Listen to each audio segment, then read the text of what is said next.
Bom dia, turma! Hoje a gente vai continuar falando sobre essa parte mais de histologia humana. E aí a gente falou, né, sobre tecido epitelial.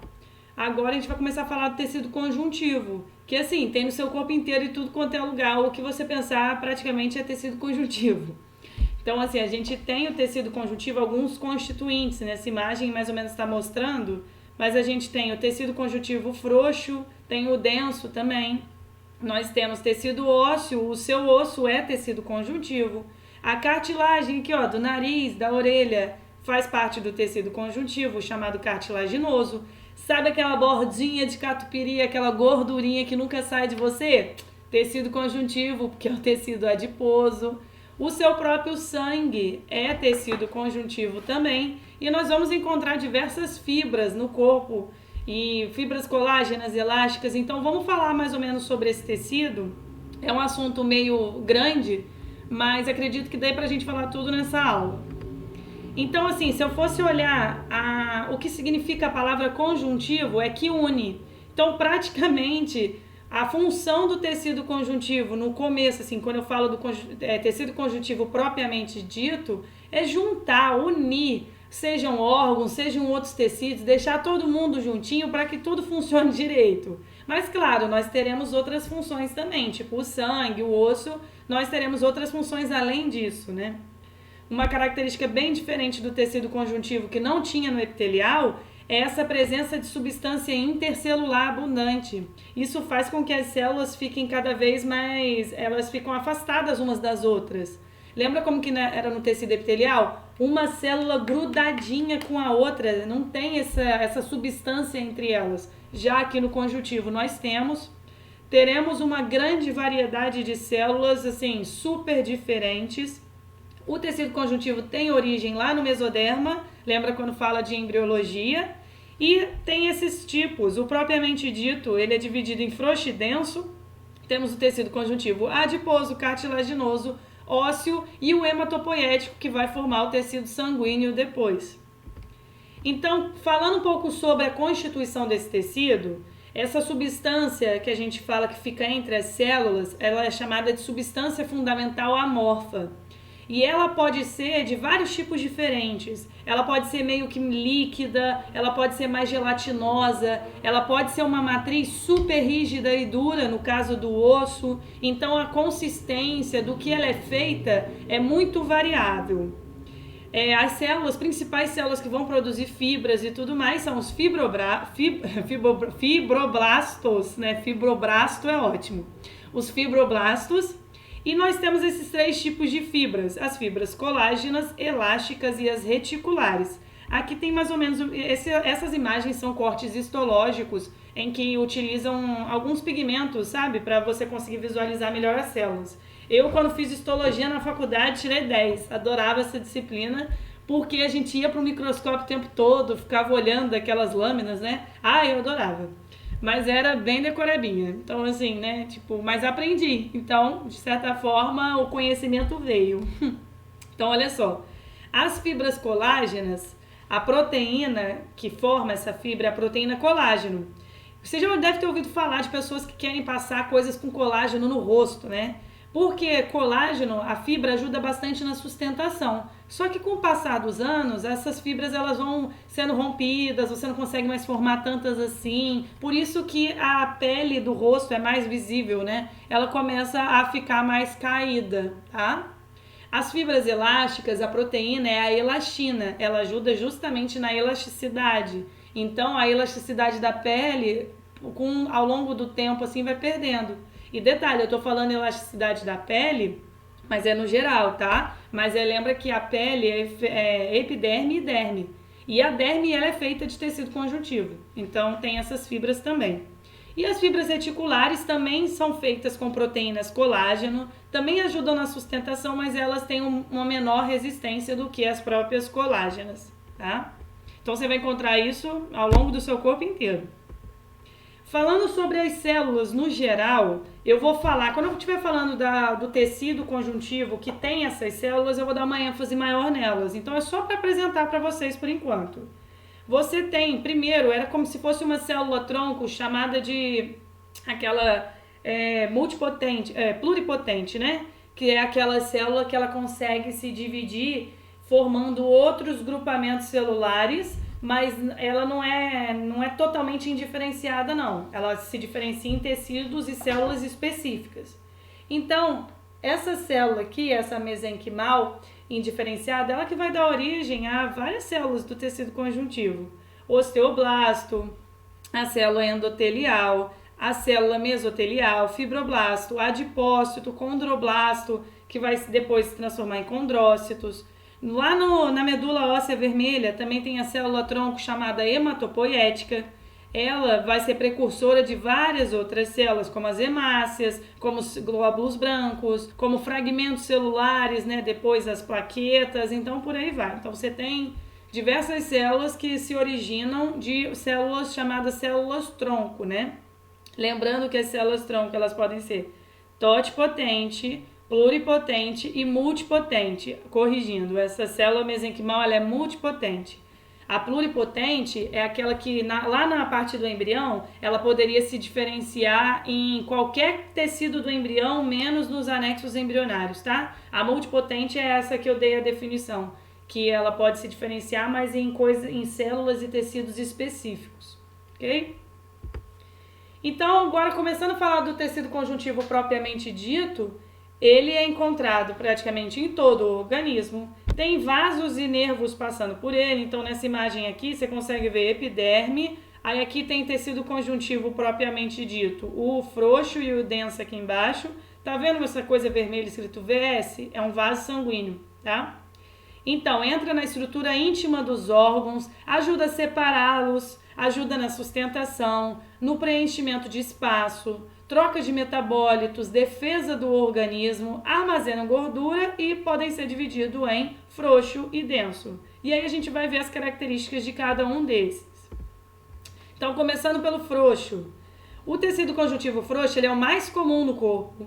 Ele praticamente preenche espaços e vai ajudar a nutrir as células. Lembra que a gente falou que nas células epiteliais, o tecido epitelial ele não é vascularizado. Então, como é que essas células se mantêm vivas? Porque o tecido conjuntivo frouxo, que está bem abaixo ali na derme, ele tem vasos sanguíneos, então os nutrientes, gases e o que for, conseguem ir passando por difusão para as células ali em cima. Então, ele vai ajudar nisso também. Você encontra o tecido conjuntivo frouxo na derme superficial, ou seja, aqui na parte de cima da derme. Você encontra em mucosas, glândulas também. Ele é rico em fibras colágenas, elásticas e reticulares e por causa disso ele é cheio de fibroblastos, que são justamente as células que vão produzir essas fibras e também algumas células depois produzem a matriz, né? A matriz intercelular. Agora, o tecido conjuntivo denso, ele vai ter praticamente a mesma composição do frouxo, só que ele é menos flexível e ele vai ser mais resistente às trações. E aí a gente divide ele em dois tipos. Existe o denso modelado e o denso não modelado. Dá uma olhada aqui nessas duas imagens. O não modelado ou fibroso, você vai encontrar as fibras em feixes, mas sem orientação. Uma vem para cá, outra vem para cá, outra para lá. Então assim, você não tem uma organização dessas fibras. Esse tipo de tecido não modelado é encontrado na derme. Aqui, ó, essa parte aqui de baixo. Nessa imagem, aqui dá para ver melhor, tá? Então, denso não modelado encontrado na derme. Agora, o modelado, você tem feixes colágenos totalmente orientados. Os feixes estão todos indo na mesma direção. E um local que você pode encontrar isso é nos tendões, você pode encontrar nos ligamentos. Então, o tecido conjuntivo denso, modelado, ele é muito firme, porque ele, se as fibras estão todas dispostas na mesma direção, ajuda a dar muita resistência àquele tecido. Então, aqui quando você vê assim uma imagem, né, que está mostrando o músculo da panturrilha, você consegue ver o tendão. O tendão é feito desse tipo de tecido conjuntivo, tá? Agora, partindo para o tecido conjuntivo adiposo, a célula adiposa, que é o chamado adipócito, pode estar isolada, sozinha ou em grupo formando o tecido adiposo. Ela pode ser encontrada na hipoderme, lembra que a gente falou lá que tinha epiderme, derme e uma camada abaixo que somente animais endotérmicos, que são aves e mamíferos, têm, que é uma camada chamada hipoderme, que é cheia de células armazenadoras de gordura. Então, essas células que armazenam gordura vão ter diversas funções. Preenchimento de espaço, mas além disso, amortecimento de choques mecânicos, então qualquer impacto pode ser absorvido melhor. Isolante térmico, então você permite com que não perca muito calor. E armazenamento de gordura, que é uma forma de energia, né? Então, essas células aqui, olha como que elas podem ser. Se você pode ter a gordura ocupando todo o citoplasma aqui, e essas células elas vão ser responsáveis pelo armazenamento e liberação de substâncias ricas em energia aos poucos. Ou então esses adipócitos podem ter gordura em gotículas, tipo uma bolinha aqui, outra para lá, outra para lá. E aí esses adipócitos que têm essas gorduras em gotículas vão ter principalmente a função de produção de calor. E aí você pode encontrar, né, tecido adiposo em diversos órgãos. E por sinal, isso está muito associado com a obesidade. Por exemplo, às vezes uma pessoa obesa pode ter acúmulo de tecido adiposo ao redor de órgãos. E órgãos que não era para ter, assim, tipo, ou pelo menos não naquela quantidade. Então pode prejudicar o funcionamento daquele órgão. Então é bem perigoso. Então isso aqui é só uma imagem, um corte histológico para mostrar para vocês. Tudo isso daqui é adipócito, tá? Então esse espaço aqui é tudo adipócito que é preenchido por gordura. Agora, o cartilaginoso. Cartilagem é uma coisa muito doida, né? Eu só tenho um furo na orelha, mas assim, tem gente que tem furo aqui em cima, né? Não sei se alguém na turma tem, mas a cartilagem, cara, você dobra ela, você aperta, você não sente dor assim, né?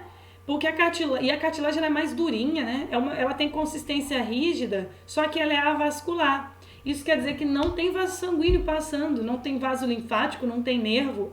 Ah, mas aí eu apertei minha orelha e eu senti dor.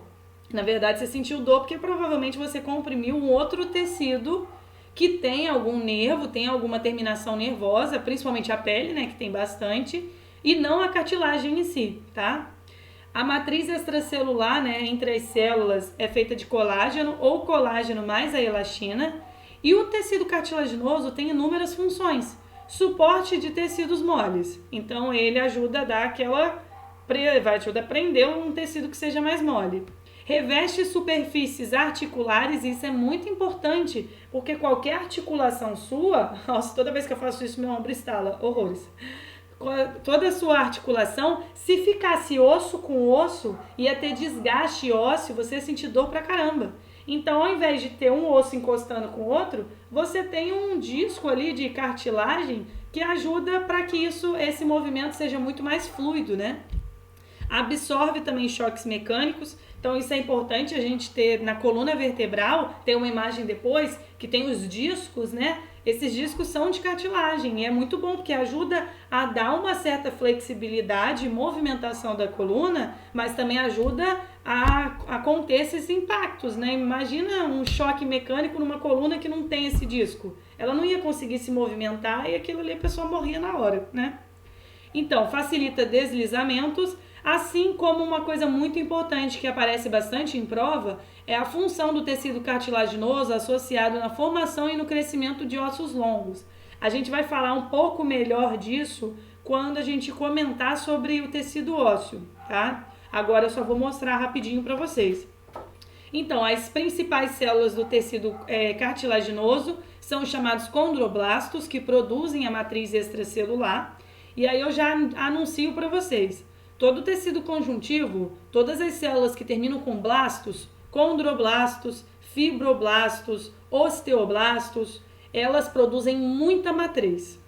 Todas as células que terminam com cito, condrócitos, osteócitos, fibrócitos, são células que ajudam a manter a matriz, mas a sua atividade já é um pouco menor, tá? Então, quando termina com blastos, muita atividade, muita produção de matriz. Quando termina com cito, né, osteócito, então vai ter menor atividade, ok?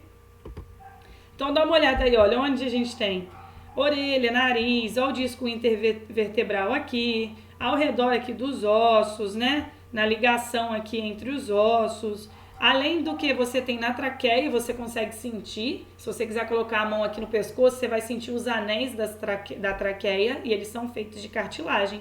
Os brônquios lá indo para os seus pulmões são feitos de cartilagem.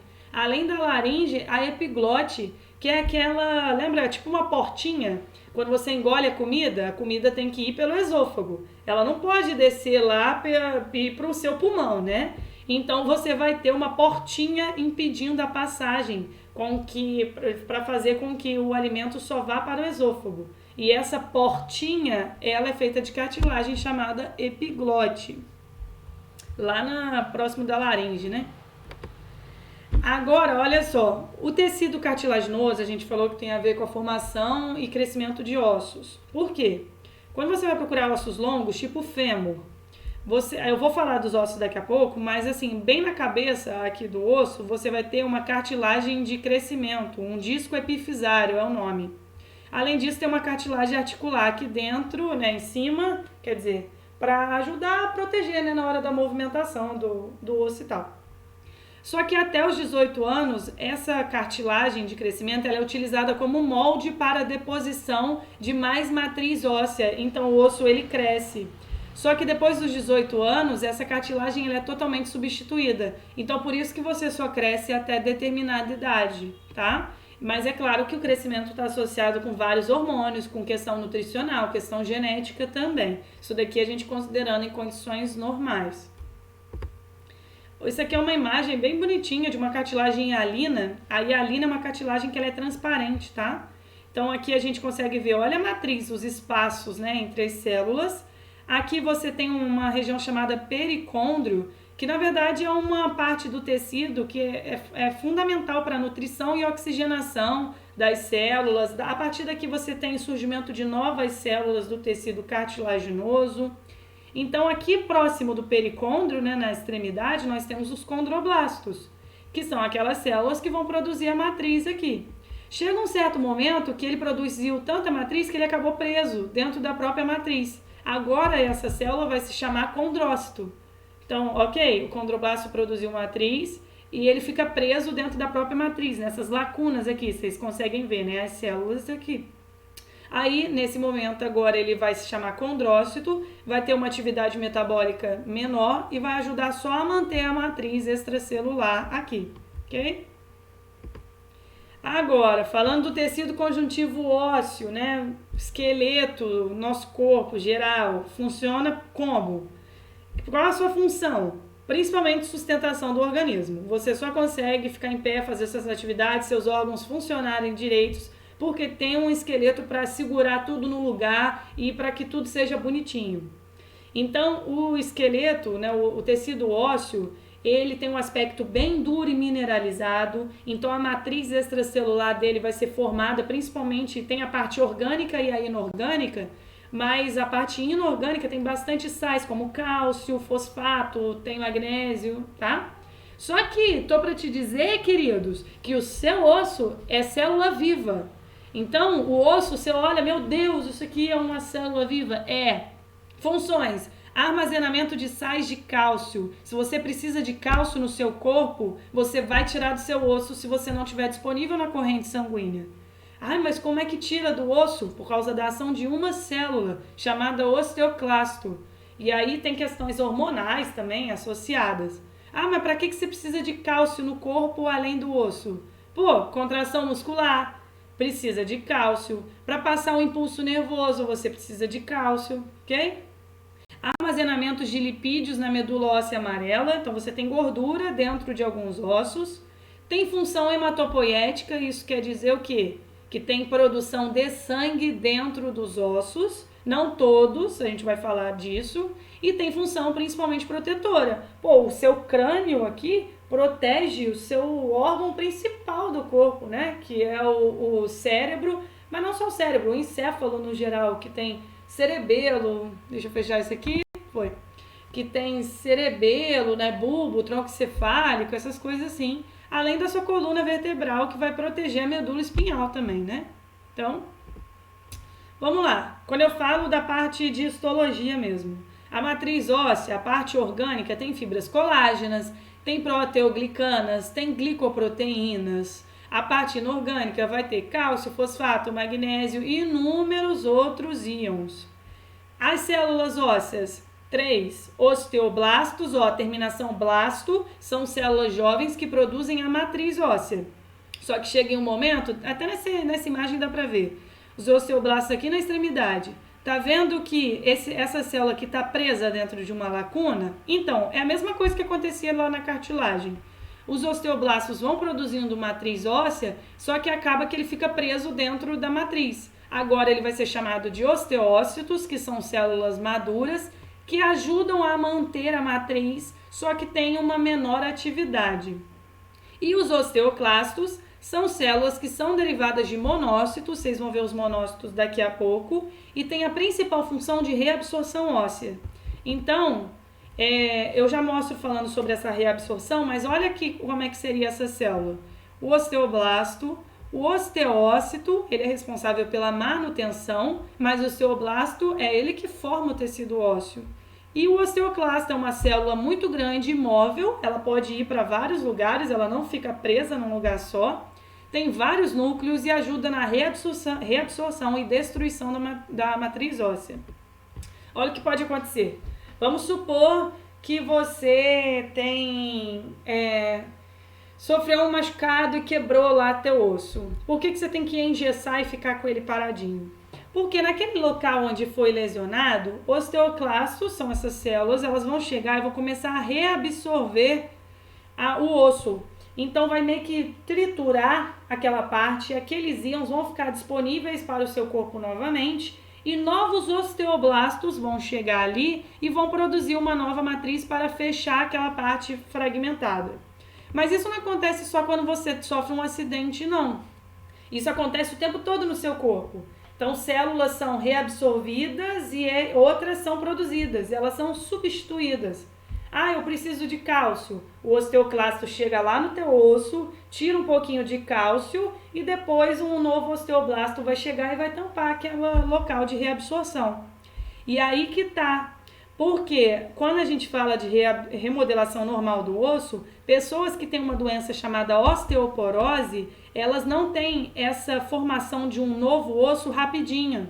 A atividade dos osteoclastos é muito rápida, só que essa reposição óssea no local onde o osteoclasto absorveu é muito mais lenta.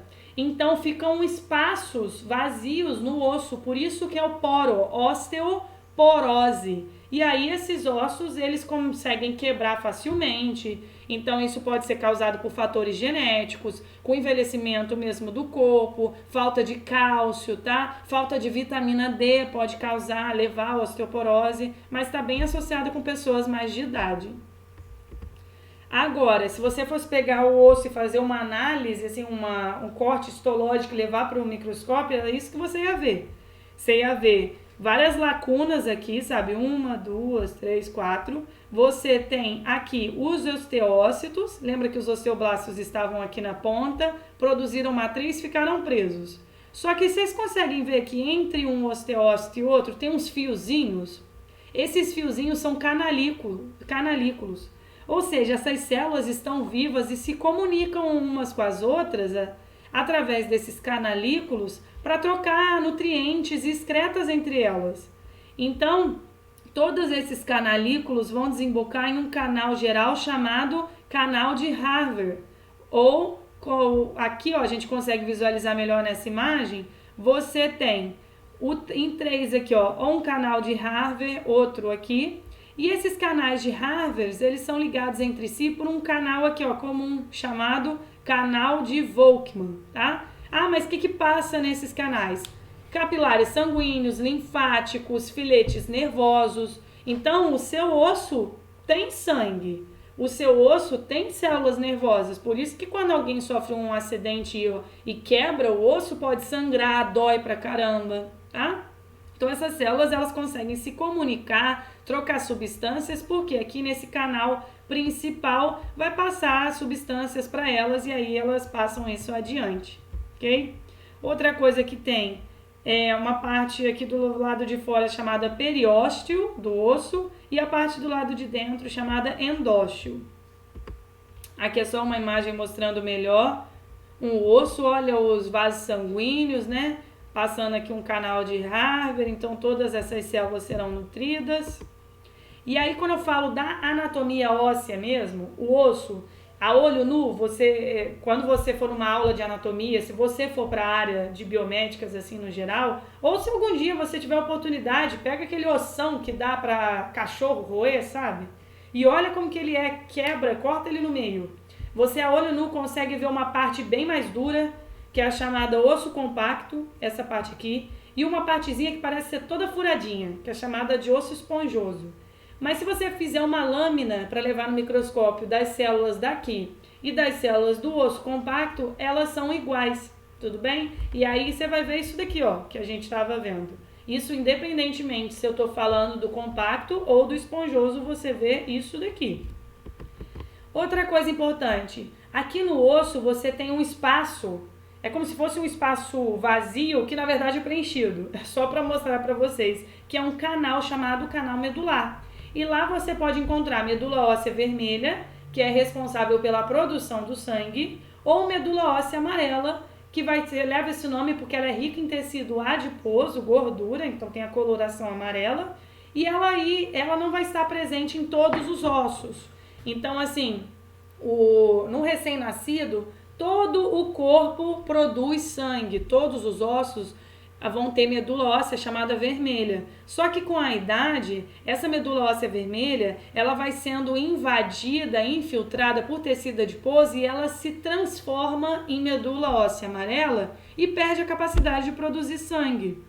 Ah, mas onde que a gente consegue encontrar locais que produzem sangue, né, no seu corpo?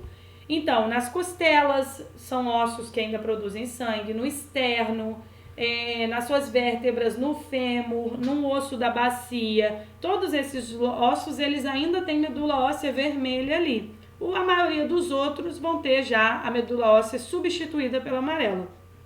Então só mostrando aqui, ó, essa parte furadinha, o esponjoso ele é assim até para a medula passar entre ele aqui, tá? Então aqui no caso temos medula óssea amarela, ok?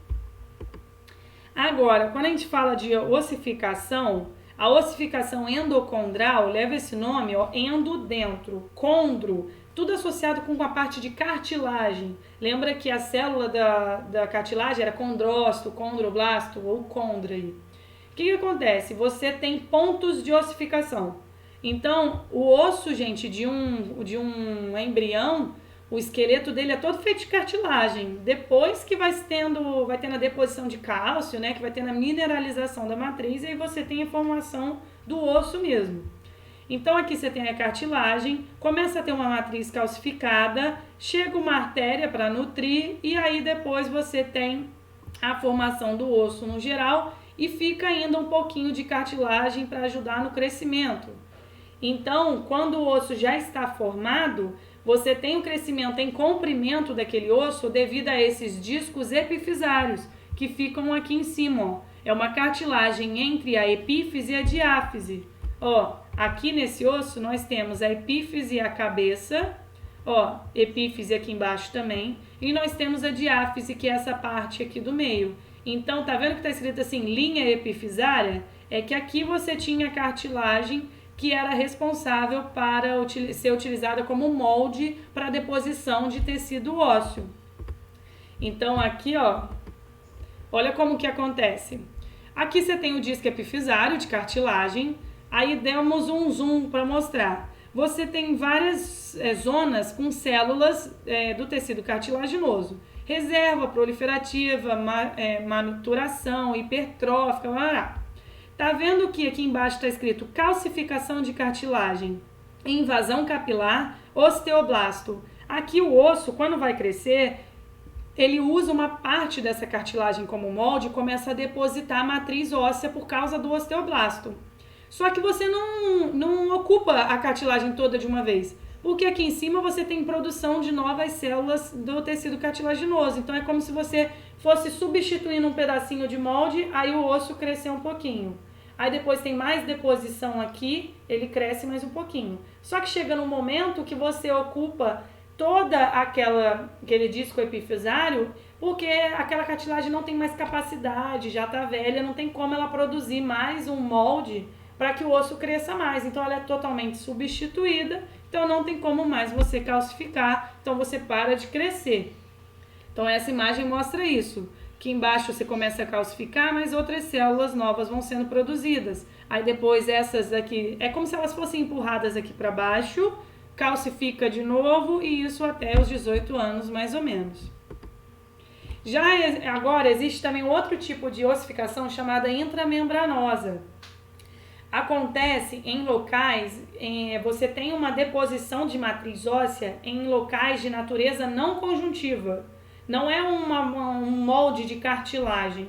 Por exemplo, aqui na cabeça de uma criança, vocês já viram que neném nasce com moleira? Que é aquela parte, né, mais para dentro? O que acontece? Essa fontanela aqui, o osso do crânio do bebê ainda não está fechado. E isso é muito importante na hora do parto. Porque se o osso tivesse fechadinho, direitinho, não conseguiria passar a cabeça do bebê pelo canal vaginal.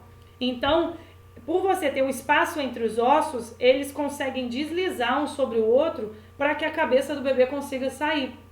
E aí, depois de um tempo, você tem a ossificação daquele local. Então, aquele espacinho, a moleira, ela vai perder depois de um tempo, porque você vai ter ossificação aqui e aí fecha o osso totalmente. Então, esse é um tipo de ossificação chamada intramembranosa. Então, isso aqui é só um corte, né, mostrando, é mó bonito também a lâmina de tecido ósseo. Todos esses pontinhos pretos aqui, ó, pequenininhos, são osteócitos. E aqui no meio é o canal de Harvard, né, os canais de Harvard. Okay? Harvard, parece, né? Agora, falando do tecido conjuntivo hematopoético, que vai formar o tecido conjuntivo sanguíneo, na medula óssea vermelha. Com a avançada idade, a medula óssea vermelha transforma-se na amarela. Então, você, lembrando só, tá? Medula óssea vermelha você encontra no externo, nas vértebras, nas costelas, nas epífises proximais do fêmur e do úmero também. E aí, quando a gente fala do tecido hematopoético, você vai ter células que elas vão se multiplicar e proliferar e se diferenciam em células que originam todos os elementos figurados do sangue. O que são elementos figurados? É tudo aquilo que você encontra imerso no sangue, como glóbulos vermelhos, glóbulos brancos ou plaquetas. Então, a parte líquida do sangue é chamada de plasma e o resto tudo aqui são os elementos figurados. Então, células. O que vai ser célula de elemento figurado? Os leucócitos e as hemácias. As plaquetas são fragmentos celulares, não são células, tá? Continuando, porque deu uma sede aqui. Ó. Então, a primeira parte, o plasma sanguíneo é a parte líquida. Aqui é só mostrando num processo de centrifugação, você consegue separar. O plasma fica aqui em cima, as hemácias embaixo, os leucócitos e as plaquetas entre eles, é maneiraço. O plasma, gente, o sangue só é vermelho por causa da presença das hemácias, o plasma não é vermelho. O plasma, ele é rico em sais, proteínas, lipídios, carboidratos, íons, hormônios, vitaminas, anticorpos, produtos de excreção como amônia e ureia, gases respiratórios, tá faltando um S aqui, né? E fibrinogênio, que é uma proteína super importante para a gente falar dela mais para frente, quando falar da coagulação sanguínea. Além disso, você pode ter a albumina, que é uma proteína muito legal, que ajuda na manutenção do pH, ajuda na viscosidade do sangue, no transporte de cálcio, magnésio e gorduras. Além disso, também tem a proteína, que é a imunoglobulina, que nada mais são do que os anticorpos, tá? Então, o plasma é só a parte líquida, é cheio dessas coisas e, óbvio, você vai encontrar os elementos figurados no plasma. Agora, falando desses elementos figurados, as hemácias podem ter 3 nomes: hemácias, glóbulos vermelhos ou eritrócitos. Elas são anucleadas e isso somente é encontrado em mamíferos. Isso quer dizer que em determinado momento que a célula foi formada, ela passa por um processo que ela perde o núcleo. E por perder o núcleo, ela não consegue, ela não tem material genético, né? Não tem DNA, não tem como fazer síntese de proteínas. Então não tem como ela produzir novas hemácias, passar por divisão celular, produzir inúmeras novas hemácias. Então, elas são renovadas a cada 120 dias e essa renovação é feita no baço e no fígado. Essa destruição, desculpa. A renovação é feita lá na medula óssea vermelha, mas a destruição é feita no baço e no fígado. Elas são ricas numa proteína chamada hemoglobina e ela associada ao ferro. Ela que vai dar a coloração vermelha. Então aqui a gente tem uma imagem de proteínas aqui do grupo M, o grupo M, ferro. Então você tem várias hemoglobinas juntas e aí essa hemoglobina ela pode se associar com gases, porque a principal função das hemácias é o transporte de gases. Então, quando ela se associa com o oxigênio, que ela tem uma alta afinidade ao oxigênio, ela forma a oxihemoglobina. Quando ela se junta ao gás carbônico, carbohemoglobina. Mas quando ela se junta com um gás altamente tóxico, que é o monóxido de carbono, ela forma a carboxihemoglobina. E isso daqui é muito perigoso. Porque é como se fosse assim, um boy lixo, sabe? Ou falando bem assim... Sabe aquela pessoa assim, ó, que tipo, você ama, a hemoglobina ama o oxigênio, mas de repente quando surge o monóxido de carbono, ela larga o oxigênio para ficar com ele? Então, né, isso acontece muito no dia a dia. Então, o que acontece? Por a hemácia ter uma altíssima afinidade com o monóxido de carbono, quando você tem um teste de escolha, a hemácia vai preferir se juntar ao monóxido de carbono do que com o oxigênio. Então, a pessoa que ela entra em contato com o monóxido de carbono depois de muito tempo, ela pode ter asfixia, porque as hemácias não vão estar levando oxigênio direto para os tecidos e células do corpo, vai faltar oxigenação no cérebro, nos órgãos, e aí a pessoa pode desmaiar e depois morrer. Isso daí acontece, por exemplo, não sei se vocês já viram que em túneis tem escrito, né, em caso de trânsito, se for parar engarrafamento, é para desligar o motor do carro, porque a combustão errada do combustível, né, vai liberar monóxido de carbono. E se a pessoa ficar respirando aquilo durante muito tempo, ela pode morrer asfixiada. Então é bem perigoso o monóxido, cai bastante em prova perguntando sobre isso. E já caiu na UERJ perguntando diretamente sobre isso. Eu vou fazer uma lista de exercício para vocês vão ver como que cai, né? Mas já caiu na UERJ perguntando qual o metabolismo do corpo que é afetado quando você tem associação com monóxido de carbono. Não vou nem responder essa não, porque eu vou deixar vocês fazerem, depois vocês falam comigo, tá? Agora, toda vez que eu falar algum nome citose, quer dizer que é uma autoprodução. Algum nome penia é uma baixa produção. Então, eritropenia é uma baixa produção de hemácias e hemoglobina e pode acontecer por vários motivos. Por anemia, que tem vários tipos de anemia. A ferropriva é devido à deficiência de ferro, então se não tem ferro a hemoglobina não consegue funcionar, né, direito. A perniciosa é falta de vitamina B12. A anemia megaloblástica é falta de vitamina B9. A falciforme é uma condição genética. A hemácia tem um formato de foice e não consegue transportar gases direito. Tem anemia hemorrágica e por aí vai. Então, se eu vejo que uma pessoa está com baixa produção de hemácias, isso pode indicar sim que ela tem um quadro de anemia.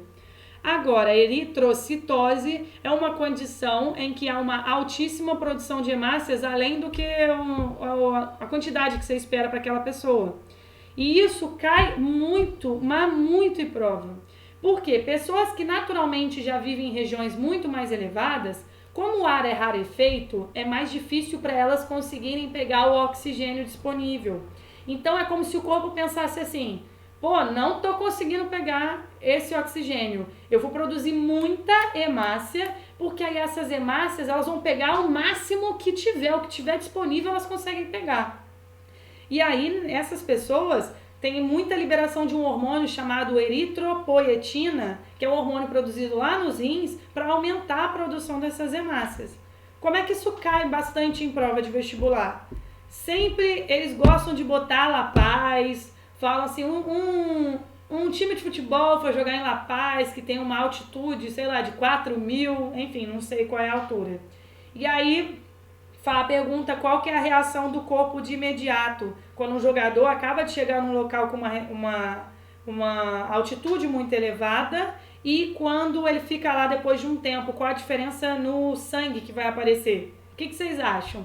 Eu ia botar para vocês responderem isso só lá na questão, na lista, mas já vou abordar isso aqui com vocês.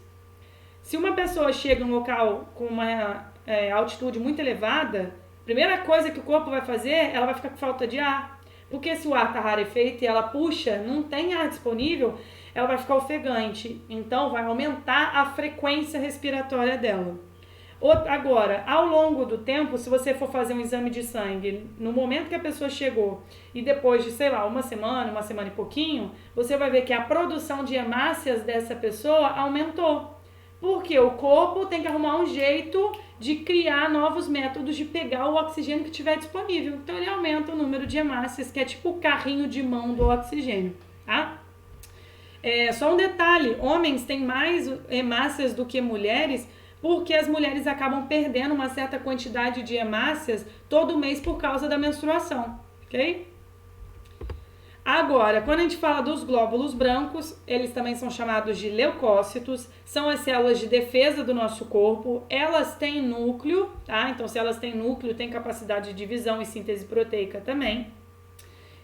Se eu falo que uma pessoa está com leucopenia, ela tem baixa produção de leucócitos, isso é bem perigoso, porque se ela tiver uma infecção com, sei lá, algum corpo estranho, é capaz dela não conseguir se defender sozinha, né? E uma leucocitose são casos em que você tem uma alta produção. Se você pega o seu exame de sangue e vê a análise dos leucócitos, que você está com algum leucócito em quantidade muito maior, você pode estar num processo infeccioso. Então tem algum corpo estranho no seu corpo e aquelas células de defesa estão lá atacando. Ou então, se tiver uma produção elevadíssima de leucócitos, atrapalhando até mesmo a produção de hemácias, pode ser um quadro de leucemia. Mas isso daí tem várias outras situações ou doenças que você pode ter aumento ou diminuição da produção de leucócitos. E eles são divididos em agranulócitos e os granulócitos. Grânulos é como se fosse um monte de vesícula, umas bolinhas lá no citoplasma que vão ser preenchidas com alguma coisa importante. Então, os granulócitos têm essas vesículas, como conseguimos visualizar aqui, os agranulócitos não têm. Os agranulócitos, linfócito e monócito, os granulócitos eosinófilos, basófilos e neutrófilos. Atenção, se você fizer um exame de sangue, agora já olhe para o exame de sangue analisando melhor as células participantes. Vocês vão ver que tem aqui, ó, eosinófilo, basófilo, neutrófilo. Vocês sabendo a função deles, vocês vão ter uma noção mais ou menos como é que está seu corpo. É bem legal, né? Tipo, será que tô tendo alguma alergia? É só eu olhar para ver a quantidade, sei lá, de basófilos que eu tenho. É bem legal. Então, olha a função deles no geral. Os neutrófilos, eles são os primeiros a chegar numa inflamação. Eles primeiro, quando eles caem na corrente sanguínea, eles não vão fagocitar, mas quando eles encostam em algum corpo estranho, eles fagocitam com seus pseudópodes, que são tipo os falsos pés, né? Que são projeções do citoplasma e englobam aquele corpo estranho para destruí-lo. Já os basófilos são muito liberados em reações alérgicas, liberam duas substâncias super importantes, que é a histamina, que é vasodilatadora, aumenta o calibre dos vasos sanguíneos, e a heparina, que é anticoagulante, faz com que o sangue não pare de fluir, né? Anticoagulante, ele permite com que o sangue continue fluindo sem formar coágulos, né? E o eosinófilo também é liberado em processos alérgicos, libera uma substância, a histamina, e também ele é muito importante, porque se você tiver algum verme parasita, é ele que vai chegar lá para atacar aquele verme. Agora, os agranulócitos, os linfócitos, eles podem se dividir em dois tipos. Linfócitos B e o linfócitos T. O linfócito B, ele vai, quando ele entra em contato ou ele é apresentado algum antígeno, por exemplo, se entrou algum micro-organismo no corpo, o linfócito T, ele pode avisar o B, tipo, ei, olha aqui, Tem um negócio estranho aqui que é para você destruir. O que o linfócito B vai fazer? Ele vai se diferenciar num chamado plasmócito e vai produzir os anticorpos. E isso é muito importante porque você cria a memória imunológica, que as vacinas tanto são importantes para isso. Quando você entrou em contato com um corpo estranho, seu corpo viu, o próprio linfócito B viu que aquilo era estranho, começou a produzir anticorpos que são altamente específicos para aquele antígeno.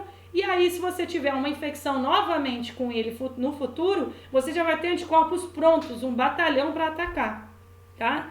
Agora, os linfócitos T, eles atacam diretamente as células infectadas. Então, entrou um micro-organismo lá na célula, o linfócito T vai reconhecer e vai tentar destruir, vai destruir a célula junto com aquilo que está de ruim dentro dela. Só um detalhe aqui, ó. HIV, o vírus HIV, ele ataca os linfócitos T, chamado CD4. Por isso que a pessoa com HIV que não faz o tratamento, né, o controle com coquetel, ao longo do tempo ela pode desenvolver a doença chamada AIDS, que é a síndrome da imunodeficiência adquirida, que é uma situação em que os vírus já atacaram tanto essas células de defesa que o sistema imunológico da pessoa cai. Então fica muito fraquinho. Então qualquer doença que ela tiver pode levar a um caso extremo, tipo a morte, sendo que em condições normais não levaria, porque o sistema imune dela está deprimido, tá? Agora, os monócitos, quando eles passam para os tecidos conjuntivos num processo chamado diapedese, que a diapedese é quando a célula está lá no vaso sanguíneo e consegue sair do capilar sanguíneo para ir para qualquer outro tecido. Então, quando os monócitos passam para os tecidos conjuntivos, eles vão formar os chamados macrófagos, que são células bem grandes que conseguem fagocitar vírus, fungos, bactérias, qualquer corpo estranho que tenha no corpo. Lembrando que a fagocitose, a gente fala de fagocitose, é tipo englobar, bota para dentro da célula e destrói aquele corpo estranho dentro, ok? E para finalizar, a gente tem um outro grupo que faz parte dos elementos figurados, perdi a palavra, que são as plaquetas, ou também chamados trombócitos, que não são células, são fragmentos de células, somente os mamíferos têm. Se você tem uma situação em que você tem trombocitopenia, você tem baixa produção de plaquetas, a dengue pode causar isso. Se você tem trombocitose, você tem uma altíssima produção. Alguns processos hemorrágicos podem causar isso. Porque a principal função de uma plaqueta é a coagulação sanguínea. E aí eu já deixo aqui uma dica de vídeo para vocês assistirem.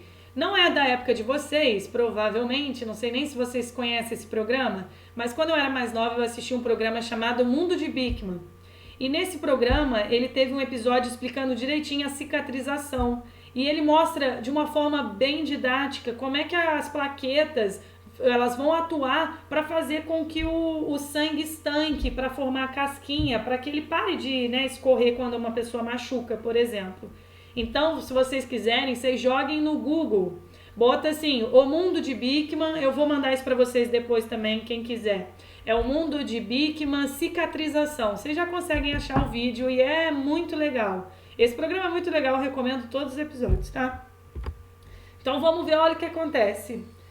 Existe uma cascata de coagulação. Essa cascata aqui que está representada, ela está bem resumida, tá? Mas vamos supor que uma pessoa estava andando de bicicleta e machucou. Aquele local que machucou, o tecido, assim como as plaquetas aglomeradas, vão produzir tromboplastina. Esse tromboplastinogênio é a forma inativa, então se transforma em forma ativa, que é a tromboplastina. Ela é uma enzima. Essa enzima vai atuar em cima de uma pré-enzima chamada protrombina, que estava presente lá no plasma, e vai converter protrombina em trombina, que é uma outra enzima.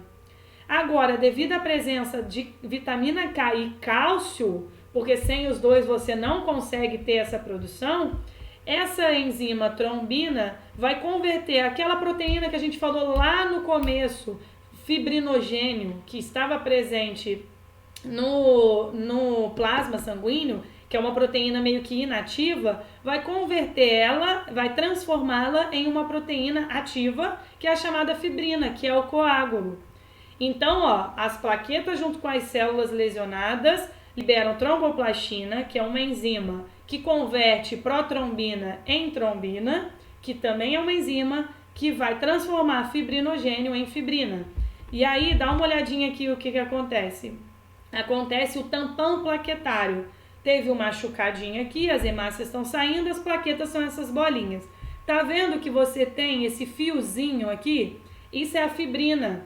A fibrina, imagina como se fosse várias fitas adesivas, assim, ó, fechando aquele local. E aí todas as células que forem tentar sair vão grudar naquelas fitas adesivas.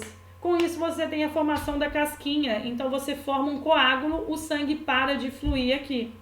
Então, sério, assistam o Mundo de Bikman, aquele episódio sobre cicatrização, porque ele mostra isso de uma forma muito bonitinha. Então as plaquetas são muito importantes para isso. E quem tem uma doença genética chamada hemofilia, tem 2 tipos principais de hemofilia, mas que mais acontece, essa hemofilia dá um problema no fator 8 aqui da coagulação. Porque lembra que eu falei, essa coagulação aqui ela é muito maior, não é só isso não. Tem vários outros componentes importantes. Então quem tem hemofilia tem problema na produção do fator 8, então não tem como formar essa fibrina. Então essa pessoa, qualquer machucadinha ela pode sangrar e não para de sangrar. Normalmente quem tem hemofilia vai descobrir aí no começo, quando é criança ainda, tem que tomar remédio e praticamente ter cuidado o resto da vida inteira, né? Não pode fazer uma atividade física assim de desgaste, porque qualquer coisa pode causar rompimento de vasos sanguíneos e aí se sangrar, a pessoa não vai ter como estancar aquela liberação de sangue de uma forma assim muito eficiente, né? Então pode ter problemas futuramente. Então ela tem que fazer o controle da hemofilia. Agora, só resolvendo alguns exercícios, lembrando que eu vou mandar uma lista para vocês com mais, tá? Eu selecionei alguns do livro. Então, ó, relaciona os tipos de células do tecido com suas respectivas funções, numerando a coluna 2 de acordo com a coluna 1. Então, osteócito, osteoblasto, osteoclasto. Quem é que faz a produção da matriz orgânica, da região orgânica da matriz óssea? São os osteoblastos. Quem é que faz a reabsorção óssea? Os osteoclastos. E quem faz a manutenção da matriz óssea? Os osteócitos. Então, letra B. Lembrando que pode dar uma pausa, resolve a questão, depois assiste, o que vocês quiserem. 4 amigas brasileiras. Só um detalhe, isso aqui é questão assim, ó, clássica, típica, linda. Tomara que caia isso no vestibular para vocês, porque é uma questão assim, ó, molezinha, tá? E cai muito no Enem. Faz alguns anos que não cai, mas tipo assim, caía com muita frequência, mas outros vestibulares também gostam muito de cobrar nesse nível, né? 4 amigas brasileiras marcaram uma viagem para o Peru, onde pretendem conhecer e escalar diversas montanhas. Montanha, altitude. Altitude, lembra que a gente falou dos grupos de células associados, transporte de gases, tá?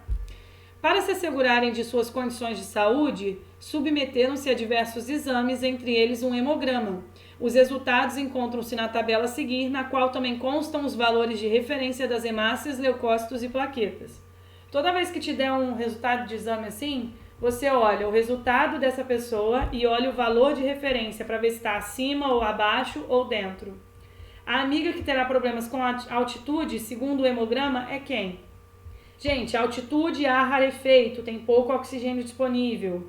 Então, aquela pessoa que tiver uma menor produção de quê? Hemácias no corpo, ela vai ter problemas com altitude. Porque ela vai ter problemas, ela vai ficar ofegante, porque ela não vai conseguir carregar o oxigênio, transportar direito no corpo, porque não tem os carrinhos de mão, né? Então dá uma olhadinha. A Camila tá dentro do esperado. Leucócito seria células de defesa e plaqueta coagulação sanguínea, não tem nada a ver. Olha a Paula, 2,38, o valor de referência é de 3,9, tá bem abaixo, né?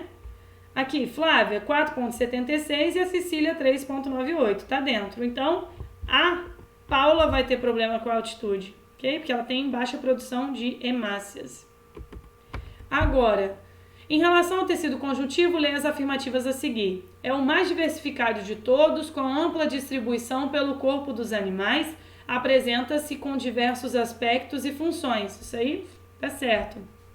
O propriamente dito é formado por vários tipos de fibras, como colágenas, elásticas e reticulares.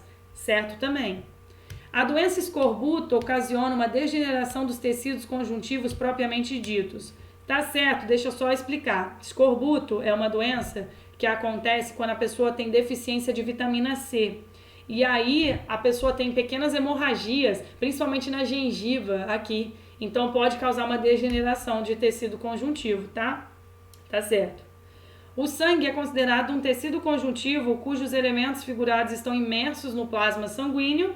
E 5. O tecido conjuntivo que mais resiste a forças da atração é o tipo de tecido denso não modelado? Não, né? A única coisa que está errada aqui é que tira esse não. Seria o tecido denso modelado. Então, de 1 a 4 está certo, a 5 está errada. A atividade metabólica de cada tecido depende diretamente das trocas feitas com os capilares sanguíneos. Considerando os diferentes tecidos, assinale aquele que apresenta menor taxa metabólica: derme, cartilagem, tecido ósseo, nervoso, muscular. Gente, aqui já estava falando, atividade metabólica, trocas feitas com os capilares sanguíneos. Pô, a cartilagem não tem vaso sanguíneo passando nela, então a taxa metabólica dela vai ser muito menor do que em relação aos outros. Tanto que pessoas que têm lesões nas cartilagens, nossa, demora pra caramba para recuperar. Porque se você não tem vaso sanguíneo, como é que você vai dar nutrientes suficientes para aquelas células se recuperarem, né? Então pode ter uma formação de uma cicatriz dolorosa e uma cicatriz que pode prejudicar, às vezes, o movimento daquela cartilagem e das articulações associadas. Bem ruim. Jogador de futebol sofre bastante com isso, né? Agora eu até botei essa questão do Enem para mostrar como que é parecido, né, esses tipos de questões. Um paciente deu entrada em um pronto-socorro apresentando os seguintes sintomas: cansaço, dificuldade em respirar e sangramento nasal. O médico solicitou um hemograma ao paciente para definir um diagnóstico. Os resultados estão dispostos na tabela. Então, glóbulos vermelhos, brancos e plaquetas, número normal, esses são os números do paciente. Já bate o olho aqui. Ele tem um pouquinho menos de glóbulos vermelhos do que o normal. Glóbulos brancos está dentro do esperado e ele tem bem menos plaquetas do que o esperado. Então, ó, ele estava com cansaço, dificuldade de respirar e sangramento nasal.